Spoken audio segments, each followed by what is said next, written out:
This video is about how to build a quick and easy light box using modular parts that are readily available. I started this project with a frosted white plastic moving box, the type that's about $8 from your local hardware store. I used frosted white because I want it to be reflective inside. I don't want to have to add reflective material. The other good point about using frosted white is if you put your plants outside with the box over the top, the natural sunlight will smooth out the light. They won't get sunburnt, and it's a good way to harden them up. This is one of the two types of downlight that I used. It's an LED. It cost me $29 from the hardware store. It's 880 lumens at 5500K. So it's exactly the sort of thing that I want, quite cheap and effective. This downlight here is another one that I used.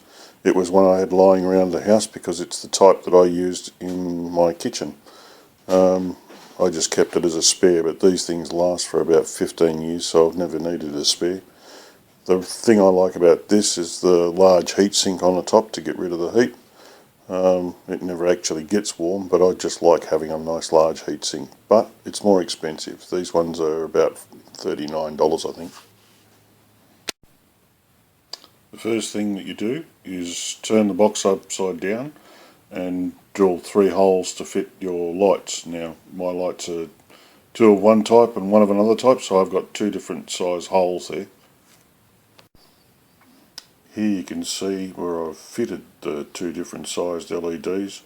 One sticks up a little bit higher than the other one through the base, but it doesn't seem to cause any problems. I can't see any problem in mixing LED sizes and even LED intensities.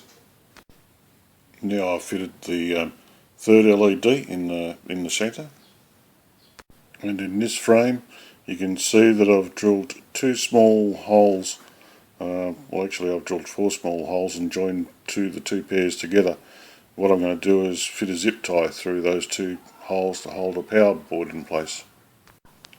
This is how I fitted the power board, with the zip tie placed between two plug sockets. This is what the light box looks like from the plant's view, and you can see the zip tie and the power board just towards the top of the frame there. You can also see that there are 2 unfrosted lights, well, not very well frosted lights, and one that's quite heavily frosted that gives you a good dispersion. Now I've turned the box over, you can see how the whole thing assembles. I've got the zip tie placed between the 2 white plugs, so that particular socket is completely free. All 3 sockets plug in fine, all the cords are tied up with either rubber bands or bits of twist tie, and it's ready to plug in. You just place it over your plant tray and away you go. Now I raised 200 plants underneath this thing last year, and for my money it worked.